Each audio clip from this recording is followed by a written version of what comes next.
Oke, selamat siang. Jadi untuk hari ini Jumat tanggal 18 September kita mulai dengan topik yang baru. Ini untuk pada jadwal hari ini kalau tidak salah 2 jam ya. Jadi mungkin Pak bahas dulu yang tentang hukum Hardy-Weinberg. Ini untuk menghabiskan bab yang tentang evolusi dan asal-usul makhluk hidup. Nah, hukum Hardy-Weinberg ini merupakan aspek yang sifatnya matematis dibandingkan dengan materi yang sisanya yang dia teoritis ya, yang evolusi, teori-teori evolusi itu yang penting kalian hafal saja teori ini nama oleh siapa dan dia mengemukakan apa, selesai. Terus perbandingan antara beberapa tokoh evolusi seperti Lamarck dan Darwin. Iya, toh mungkin ada di sini. Ya, ini semua Lamarck dan Darwin, Lamarck dan Weismann. Jadi Weismann dengan Darwin itu dia sejalan ya. Kalau Lamarck itu yang dia kayak sendiri agak bertentangan. Kemudian bukti-bukti evolusi, ada embriologi perbandingan, ingat itu homologi, analogi, dan lain sebagainya. Hafal ini juga bisa Eohippus, Mesohippus, dan lain sebagainya. Oh ya, sekarang kita sampai ke hukum Hardy-Weinberg. Nah, hukum Hardy-Weinberg ini menyatakan bahwa frekuensi gen dan alel dari satu generasi ke generasi itu tetap, cenderung tetap. Kalau beberapa persyaratan itu terwakili atau tercapai. Itu yang pertama apa? Populasinya itu terdapat secara populasinya itu terisolir. Jadi dia itu tidak akan ada ada yang keluar atau ada yang masuk. Jadi mereka itu tetap di itu pulau atau di itu tempat yang terpencil dan mereka saling kawin-mawin dengan sesama mereka. Tidak ada yang kawin dengan orang dari luar ataupun orang dari luar tidak datang. Itu yang pertama. Terus yang kedua, tidak boleh terjadi mutasi. Karena ingat, kalau terjadi mutasi berarti gen berubah. Berarti frekuensinya pun akan berubah. Itu. Kemudian yang ketiga, perkawinan harus terjadi secara acak. Apa artinya? Artinya bahwa semua masing-masing jenis kelamin itu memiliki peluang yang sama untuk kawin dengan jenis kelamin yang berbeda. Gitu. Dan itu perkawinan secara acak. Artinya bahwa setiap pria memiliki peluang yang sama untuk kawin dengan setiap wanita yang ada di situ dan juga sebaliknya. Kemudian supaya hukum ini dapat terjadi juga yang terakhir populasi harus lumayan besar, tidak bisa kecil, begitu. Jadi ya tidak perlu ulangi lagi, nanti kan kalian bisa ulang lagi ini rekaman. Oke. Nah, mungkin sebelum kita lihat di ini slide ini, mungkin Pak kasih tunjuk dulu pakai ini. Stop share.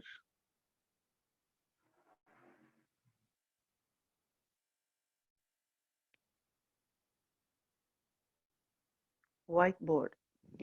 Bisa tidak? Ya, ini. Jadi ini kan Pak pakai Zoom ya, jadi ternyata Zoom Pak baru tahu kalau ada dia punya whiteboard-nya. Jadi Pak tidak perlu pakai paint kayak biasa itu. Jadi langsung di papan putih sendiri. Jadi mungkin sebelum kita lihat itu slide yang tadi mungkin dia kayak langsung ya. Mungkin Pak jelaskan dulu. Jadi dia punya konsep itu adalah, nah ini pesannya Pak mau bilang P kuadrat bagaimana? Oke. Kalian masih ingat persamaan kuadrat ya? Jadi ini kita pakai istilah P dan Q. Kalau di matematika mungkin kita pakai istilah apa? A dan B, kok X dan Y begitu. Oke. Jadi P dan Q itu ketetapan adalah satu. Berarti P tambah mana tambah Q dikuadratkan itu pasti sama dengan apa?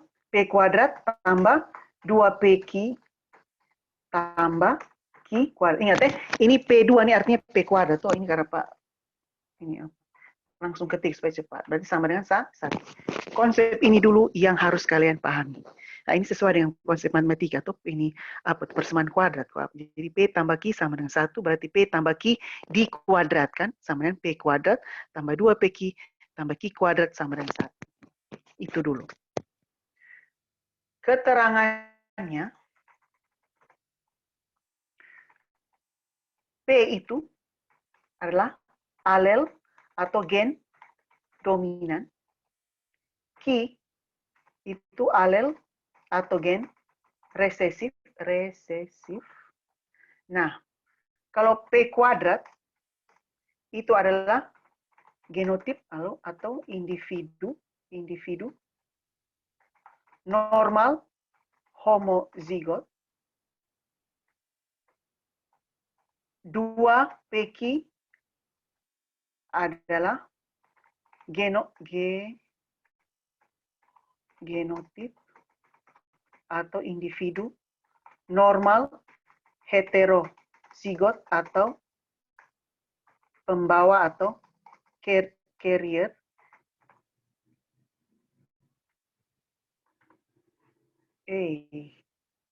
Dan yang terakhir Q kuadrat sama dengan genotip atau individu resesif. Atau ya biasa kebanyakan itu penyakit yang individu resesif biasa yang penyakit.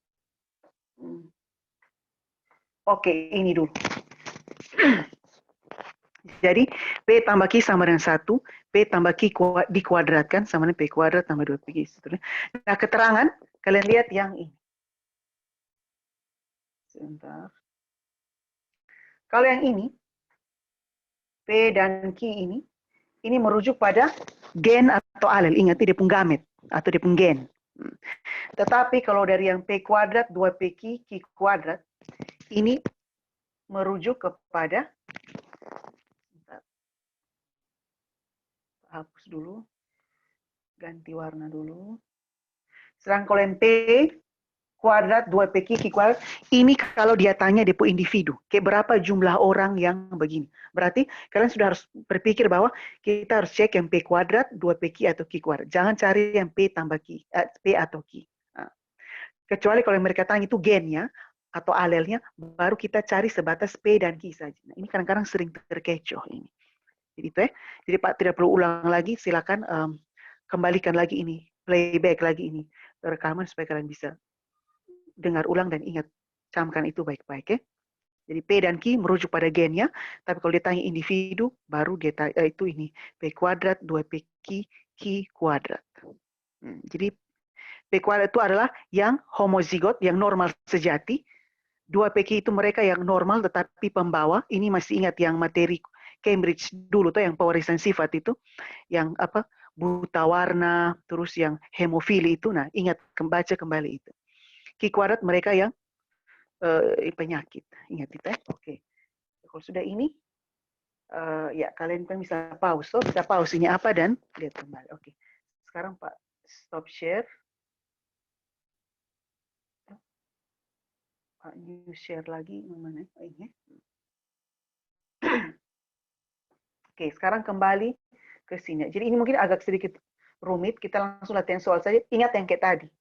Nah ini juga dia soalnya dia langsung nih. Sebenarnya jangan yang ini dulu, kita langsung yang ini juga. Oh, Oke.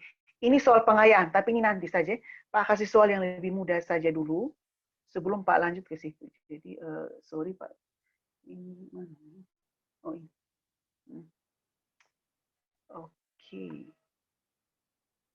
Ini nanti Pak akan posting juga. Oke Pak, perbesar dulu. Oh.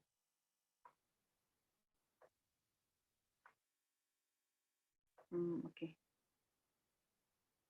Oke. Nomor 1 Nah lihat. Ini contoh soal. Bila pada manusia, populasi manusia, ada 9 orang mengalami gangguan mental. Jadi setiap 10.000 orang, ada 9 orang yang penyakit ini, gangguan mental. Maka jumlah populasi manusia yang heterozigot, normal, tiap 10.000 penduduk adalah, oke. Berarti mohon izin Pak, share lagi. Jadi oke, kita ingat apa tadi itu? Nah ini, 9 orang, 10.000. Berarti, oke, mana? Pak share dulu ulang itu, kapan? Where are you? Ini kok?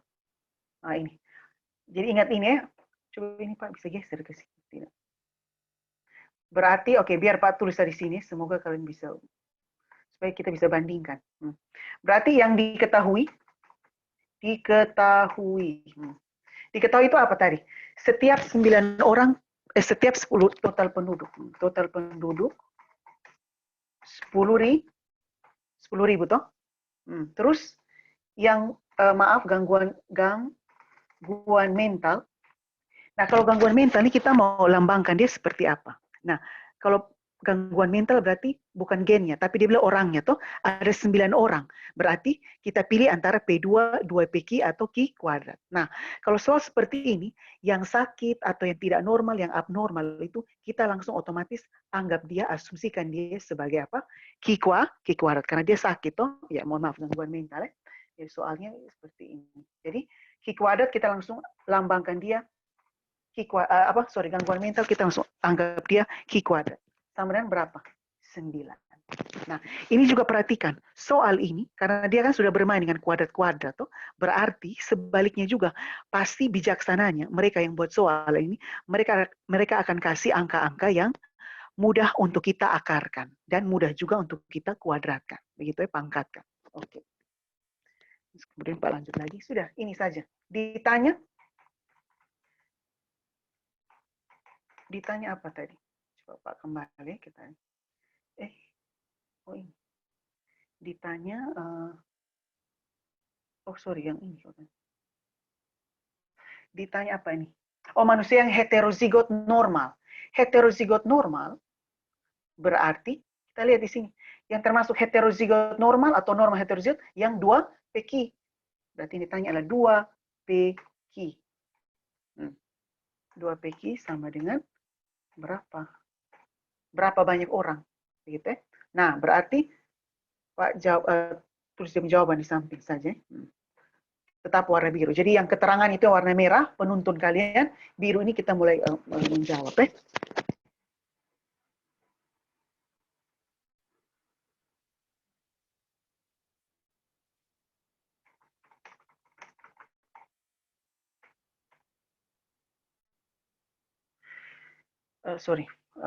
Balas WA. Oke, sekarang 2PQ. Ditanya 2PQ. Nah, sekarang kita sudah tahu Q kuadrat itu sama dengan, nah ingat, kalau ini kan dia bilang frekuensi ya, jumlah orang yang 9 di antara 10.000. Berarti itu bermain dengan frekuensi. Karena ingat, yang tadi mungkin ini Pak lupa tulis ya, Pak lupa ketik di yang merah ini.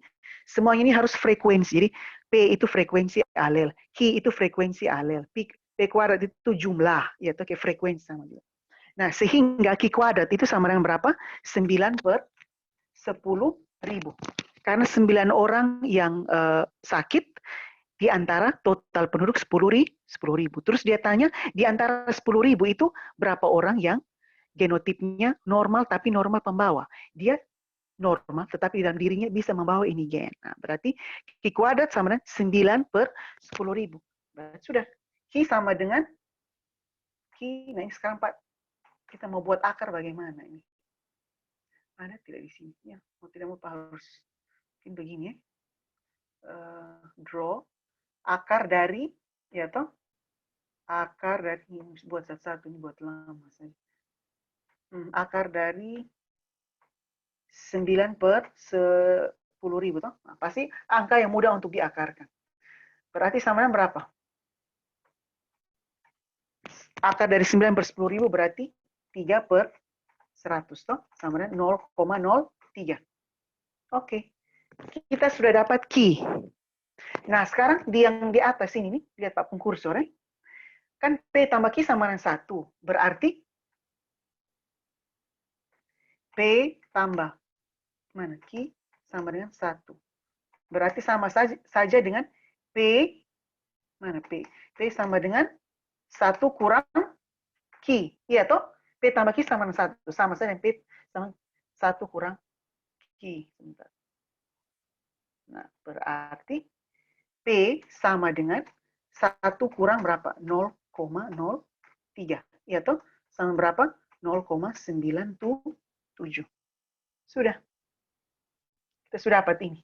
P sudah dapat, Q dapat duluan, kita dapat Q habis, baru kita cari P. Nah, inilah dia pun tips. Kalau ini soal ini kebetulan, dia sudah kasih tahu memang yang Q kuadrat.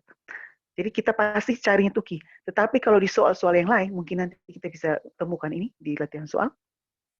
Kalau yang dia tentukan itu bukan Ki kuadrat, kita tetap harus cari jumlah Ki kuadrat. Karena untuk mengerjakan soal ini, yang lebih gampang adalah kita mencari Ki dulu, bukan P. Begitu. Kita lebih gampang itu mencari Ki. Jadi cari tahu dulu jumlah yang penyakit itu berapa orang, itu tinggal kita akarkan, pasti dapat Ki. Kalau sudah dapat Ki, kita bisa dapat P. Begitu. Kenapa Pak kita tidak bisa cari P duluan? Karena kalau kita mau cari P duluan, bisa saja kita rancu. Bisa saja kita kurang teliti, yang kita cari itu mungkin bukan P yang sesungguhnya. Nanti kalau kita kerja soal, baru kita akan temukan itu. Kalau kita langsung beranggapan bahwa, oh ini langsung akar saja. Langsung akar belum tentu itu P. Tetapi kalau ini, jumlah yang sakit, kalau kita akarkan pasti Ki kuadrat. Tetapi coba kalau normal kalau kita akarkan, jangan salah. Bisa saja kecuali kalau normal homozigot, P kuadrat. Tetapi kalau ini dia tambah dengan normal heterozigot, kita mungkin akarkan tidak bisa. Berarti itu kan akar dari P kuadrat tambah 2P Ki. Ya, jadi tipsnya adalah cari dulu yang penyakit, yang Ki kuadrat, baru kita akarkan. Ya, sudah dapat Ki. Berarti Ki ini, berarti frekuensi dari alel gen atau gen resesif adalah 0,003.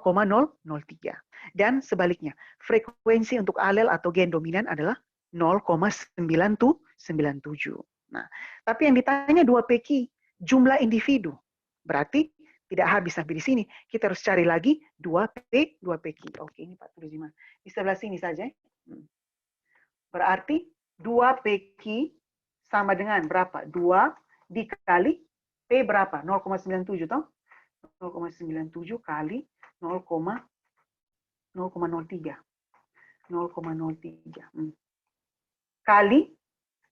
Kali dengan total penduduk berapa? Oh, ini sudah lewat sih. Pak, gimana ini? Pak, perkecil dulu. Ini apa? Gimana? I don't know how to. Ya, sudahlah. Kita perkecil begini. Oke, gini jelas ya. Jadi 2 PQ sama dengan 2 kali P-nya 0,97 kali 0,03, terus sekali lagi dengan total penduduk, terus 10.000. Oke, sekarang sama dengan berapa ini? Coba kita cakar dulu ya. Tunggu Pak, ini cakar di ini apa dulu. 2 kali 0,03 kali 0,97 kan? 2 kali 0,03 kali 0,052. Oke, mana nih? 0, kali berapa? 0,0582.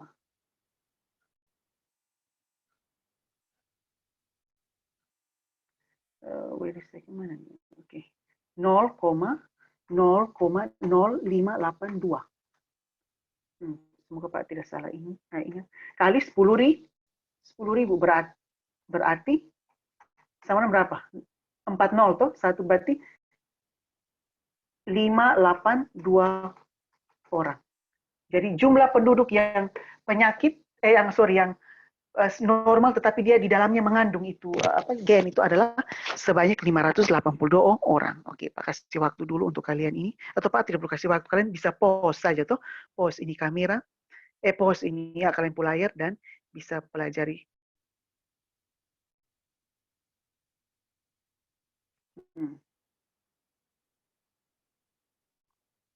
Begitu ya. Oke, coba kita lihat di soal ada ini betul lihat pilihan jawaban mana. Oke. Ya, berarti jawabannya adalah A atau A. 582 orang. Begitu ya. Itu number 1. Kemudian number 2, coba Pak lihat dulu supaya nanti. Tunggu, ini Pak kasih apa dulu? Warna beda. Artinya Bapak su kerja. Jadi nanti warna merah saya. Kalau yang hitam berarti kalian yang kerja. Sebentar ini Pak akan posting di Google Classroom juga. Jadi mungkin yang Pak jelaskan ini cepat saja. Sisa waktu silakan kalian kerja latihan soal supaya nanti minggu depannya lagi. Karena ini kan Pak rekam ini minggu lalu. Ini Pak rekam tanggal 12 September untuk kalian tanggal berapa ini? Jumat ini yang kalian sedang saksikan ini Jumat 18. Jadi untuk minggu depannya lagi yang tanggal berapa tuh? 20-an mungkin Pak sudah bisa interaktif. Kita akan bahas bersama. Jadi mungkin Pak tidak perlu cakar semua, Pak lihat yang di versi beda-beda. Coba dulu. 2 tidak perlu.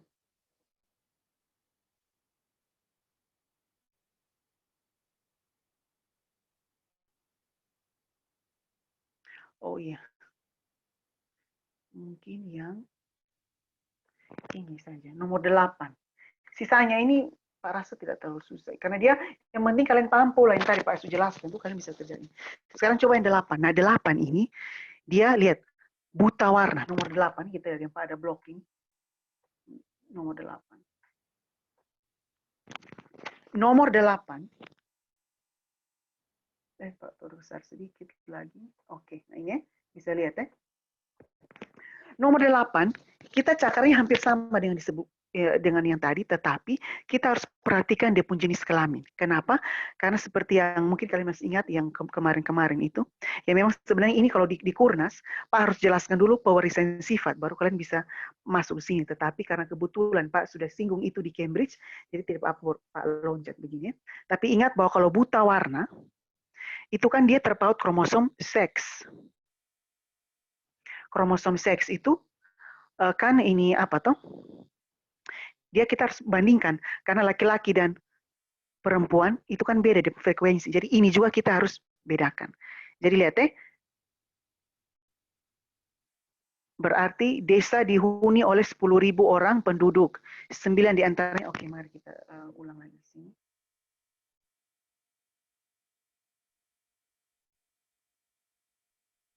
Jadi mana ini? Oh, Pak harus share lagi. Share whiteboard. Oke, ini ya. Berarti yang biru ini Pak bisa hapus ya. Pak hapus dulu. Mana di eraser ini? Oh, ini.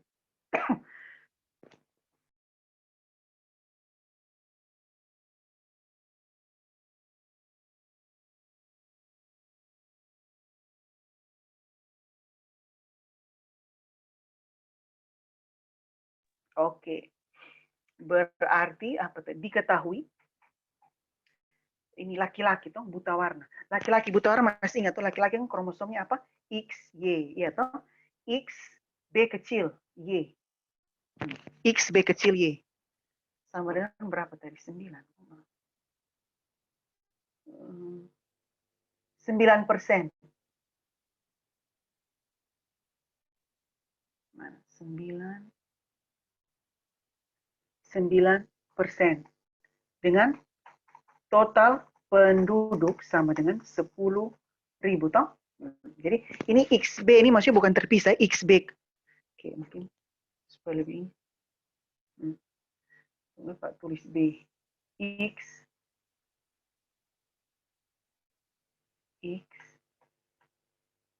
oh sorry eraser dulu X aduh aduh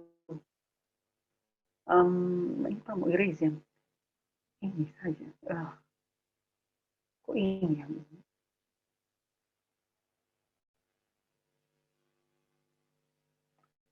sudahlah B kecil Pak pakai merah buta warna itu jadi harus X B kecil Y 9% dengan total penuh 10.000. Nah, karena ini yang penyakit itu kan di kromosom X, so ini penyakit ini tidak dibawa oleh kromosom Y. Berarti X-nya ini B itu kita anggap dengan Ki, tetapi bukan Ki kuadrat.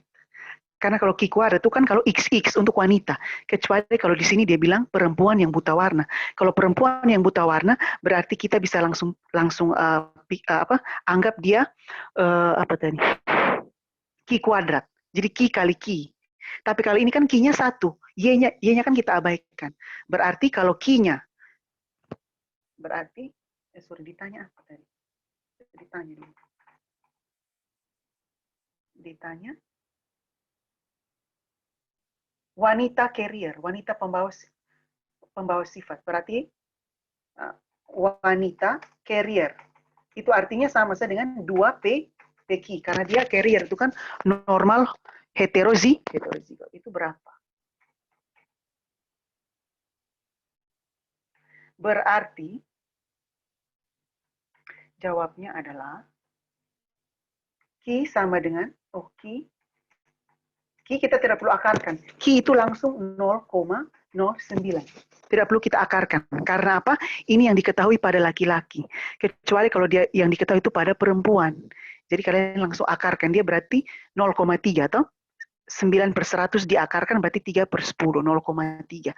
Tetapi karena ini, Q-nya ini pada pria, nah pria itu kan anggap saja di pungki itu cuma satu, yaitu X.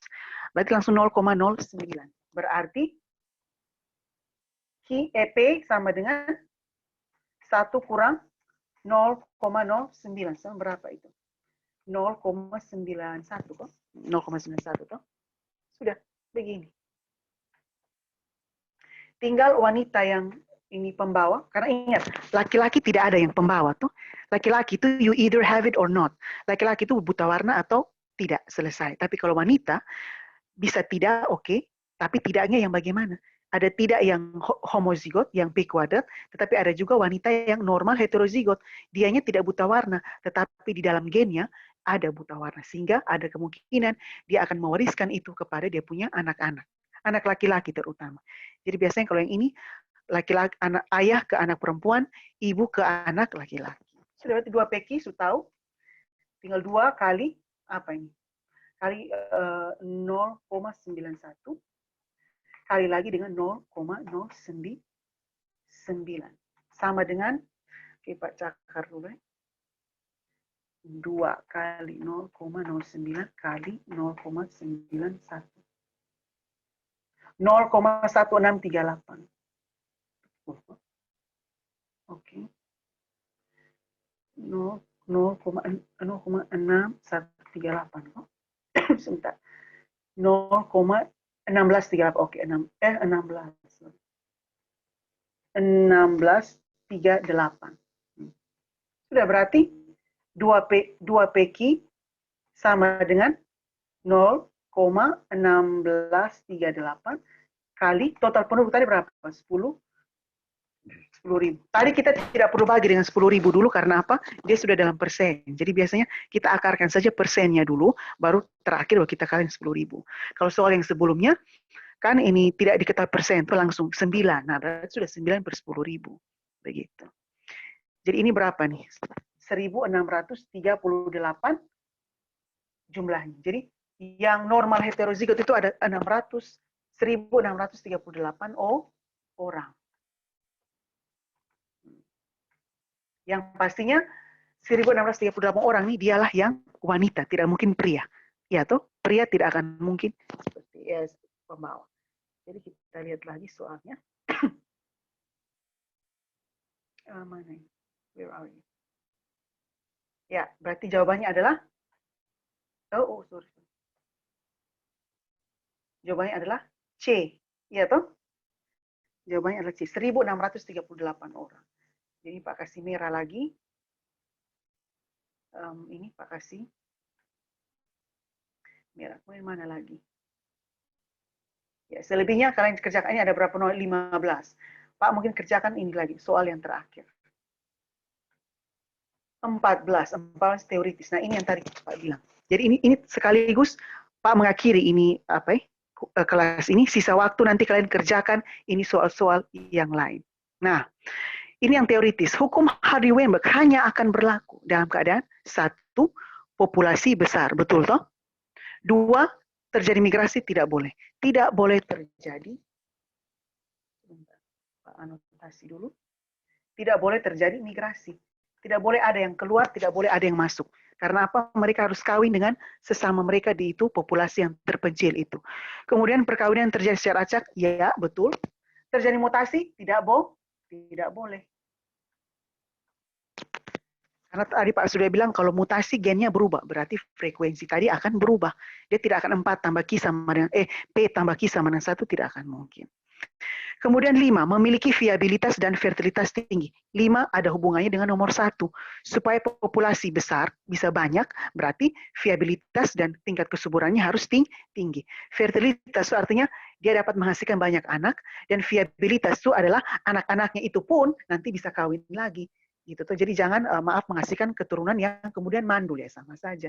Jadi baik viabilitas dan fertilitas harus tinggi sehingga nanti bisa mendukung terciptanya populasi yang besar. Sehingga dengan kata lain yang berlaku itu adalah 135 D.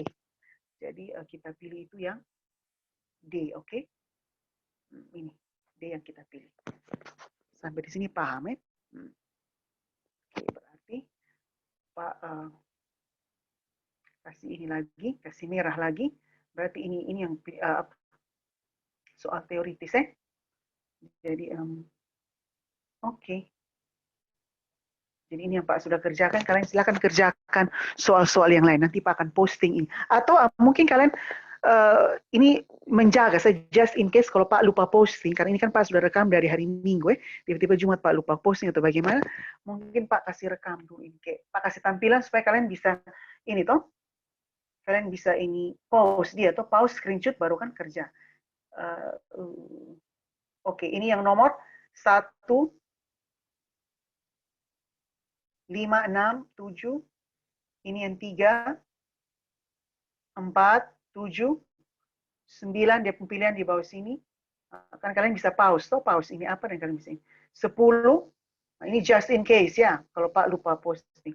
11, 12, 15, 13. Nah ini supaya lebih bagus, kalian bisa nontonnya lewat ini laptop supaya lebih besar dan kalian bisa perbesar lagi dia tuh. Kalau di di HP juga boleh, tetapi yaitu download dari yang Google Classroom. Karena kalau Pak kirim lewat WA, nanti kan dia punya resolusi berkurang. Jadi kalian download yang dari ini apa tuh dan kalian screenshot supaya nanti bisa ini. Jadi kalian kerjakan sisa yang lain. Nah sekarang Pak kembali ke ini yang terakhir ini. Sekarang pada kenyataannya, apakah hukum Hardy-Weinberg itu dapat terjadi? Jawabannya jarang. Kecuali kalau ini terjadi di entahlah kita kalau manusia kira-kira di suku mana yang terpencil dan terisolasi ya tuh kayak entah kalau di NTT ini atau di Indonesia ini kira-kira suku apa yang dia tuh terpencil dan terisolasi dan tidak akan ada orang yang kalau di sini apa suku Boti kah yang di TTS mungkin I'm not sure, kayaknya tidak kalau suku Boti ada beberapa yang mereka sudah nikah keluar toh. Tapi mungkin saja asumsinya kalau misalnya saja ada suatu suku di dunia ini yang dia itu terisolasi, berarti mungkin berarti bisa hukum Hardy-Weinberg ini berlaku. Tetapi kalau pada kenyataannya kita yang tinggal di Kupang atau di kota ini sulit untuk terjadi karena apa? Lihat populasi mungkin besar, tetapi nomor 2 terjadi migrasi tuh. Kita ada NTT, kuliah di Jawa, kerja di Jawa, terus nikah dengan orang Jawa atau ada orang Jawa kerja sampai di kita di sini, kerja di kita, tinggal di sini dan akhirnya menikah dengan orang sini. Berarti itu sudah terjadi migrasi, tidak bisa. Ya toh? Gitu. Kemudian 4, boleh terjadi mutasi juga kan? Kan Pak pernah singgung dulu itu, mutasi diam itu kan selalu terjadi di kita punya tubuh. Dengan frekuensi atau kelajuan kayak mungkin 1 base pair berbanding 1 juta. Ya toh? Di antara 1 juta nukleotida, itu bahasa N itu, ada 1 yang bermutasi. Nah, berarti kan akumulasi lama-kelamaan kini akan berubah. Ya toh? Jadi nomor 2 dan nomor 4 saja itu memang nomor 1 bisa, nomor 5 bisa, tetapi ternyata tidak bisa karena nomor 2 terjadi. Ya toh kan kita tidak mungkin hanya di Kupang, saya tahu kita kemana, pulau mana, negara mana, nikah di sana misalnya. Berarti itu sudah terjadi pencampuran gen. 4, terjadi mutasi gen. Itu juga suatu hal yang tak terhindarkan. Nah, kemudian nomor 3, baca nomor 3, perkawinan terjadi secara acak. Ini yang jelas-jelas tidak bisa sama sekali menyebabkan hukum Hardy-Weinberg. Bukan Hardy ya, sorry Hardy. Mungkin Pak salah ketik ini. Hardy-Weinberg. Nah, nomor 3 itu yang, ini kalau Pak jelaskan mungkin kalian juga akan merasa ironis sendiri atau lucu sendiri. Tadi Pak sudah bilang, apa artinya perkawinan secara acak? Artinya semuanya memiliki peluang yang sama untuk menikah. Nah, kalau perkawinan acak ini kayak misalnya pada manusia, kalian bayangkan nih, kalau perkawinan terjadi acak pada manusia itu bayangkan seperti begini. Ini kayak misalnya saya Mario atau Ivan yang sedang menonton. Ini apa? Mau nikah. Ini contoh saya mau nikah. Terus sudah ada 10 orang cewek. Termasuk Sonia, Trivena, semua. Di dalam itu apa kisah ada nama toh, terus kita tarik keluar jadi kayak Mario kocok-kocok itu ini apa Lotte tarik nama, oh nama Sonia, sudah nikah, sudah dengan Sonia. Ya, jadi itu yang artinya perkawinan terjadi secara acak. Nah, seperti itu. Nah, apakah manusia seperti itu? Tidak, toh. Kita perkawinan bukan acak. Selektif, toh. Di mana-mana kalian pernah dengar bahwa kalau kita nikah, cari pasangan nikah itu harus cari bibit, bebet, bobot, toh. Nah, itu saja sudah secara tidak langsung, secara tidak sadar, kita tidak acak. Kita bukan, oh sudah, 10 orang mana, atau di ini saya pun kelas nih, saya tinggal tarik lot, oh sudah saya nikah yang ini karena namanya tarik dapat, nah langsung nikah. Kan tidak seperti itu. Kita selektif tuh, lihat deh, kita lihat ya itu tadi bibit bebet bobotnya tuh. Nah, jadi nomor 3 saja itu sudah tidak akan mungkin. Meskipun nomor 1, nomor 5 terpenuhi, ya toh, tetapi nomor 3 ini itu suatu hal yang sangat-sangat sulit untuk dihindarkan. Coba tanya di siapa saja yang mau seperti itu. Kayak langsung tarik lot, langsung, oh mungkin semua kebanyakan tidak akan mau seperti itu. Jangankan manusia, hewan juga seperti itu. Perkawinannya juga tidak terjadi secara acak umumnya. Contoh saya seperti katak atau kodok. Dia kalau kawin, kalau katak atau kodok itu kalau dia mau kawin, dia cenderung akan memilih pasangan kawin yang dia punya ukuran tubuh itu sama besar. Yang lebih besar dari dia, yang lebih kecil dari dia tidak akan mau. Nah, itu saja sudah tidak acak toh, karena dia selektif. Begitu, bukan tutup mata, langsung lari naik di mana, langsung naik sudah. Kan tidak seperti itu. Jadi ini hewan saja seperti itu, manusia apalagi. Nah, jadi nomor 3 ini yang memang sangat-sangat sulit terjadi pada manusia. Kalau pada hewan dan tumbuhan bisa saja, kalau ini hewan mungkin kayak tadi agak sulit ya, tapi kalau tumbuhan bisa terjadi. Karena apa? Tumbuhan ini kan dia tidak pilih-pilih, itu artinya gini, kayak misalnya saja ini jagung. Itu kan tanamannya, itu kan yang kita sudah bahas kemarin, itu kan dia punya penyerbukan oleh angin tuh. Angin tiup itu di mana dia jatuh di situ dia langsung ini. Tidak mungkin ada serbuk sari yang bilang, beta sone mau di sini ya. Angin tiup dia di situ dia tidak bisa menolak karena dia benda mati tuh. Angin bawa di mana dia jatuh di jagung yang sesama jagung atau beda varietas atau apa. Kalau jadi fertilisasi ya jadi begitu. Jadi hukum Hardy Weinberg ini kalau untuk manusia mungkin jarang sekali terjadi, bahkan mungkin tidak pernah. Kalau untuk hewan ya mungkin jarang juga, tetapi tidak lebih jarang dari manusia. Sedangkan kalau untuk tumbuhan yang lebih mungkin hukum Hardy Weinberg ini bisa terjadi. Jadi Pak ulangi lagi, hukum Hardy Weinberg ini menyatakan bahwa mereka 2 orang, siapa Hardy dan siapa Weinberg, begitu Pak lupa. Jadi mereka berdua ini mengatakan bahwa itu tadi frekuensi, gen, dan jumlah penduduk itu bisa kita prediksi dari generasi ke generasi dan dia tetap sama. Dia punya tetap sama itu maksudnya bukan dia punya jumlah apa, tetapi dia punya frekuensi yang P itu sama dengan berapa? 0,03. OK sama dengan 0,97 itu tetap begitu. Sehingga itu tetap ada syarat-syaratnya. Kita dia, oke. Itu saja. Sisanya Pak mau kalian kerjakan ini soal ini. Nanti Pak akan posting. Kalau Pak lupa posting, ingatkan saja di Pak. Gitu ya, Pak posting. Dan kalian kerjakan itu. Dan nanti, mungkin kalian bisa WA Pak saja. Japri Pak, oh ini Pak saya sudah kerja itu. Jadi kalian tinggal tulis di kertas juga boleh, kalau karena ini kan harus cakar, harus tulis toh.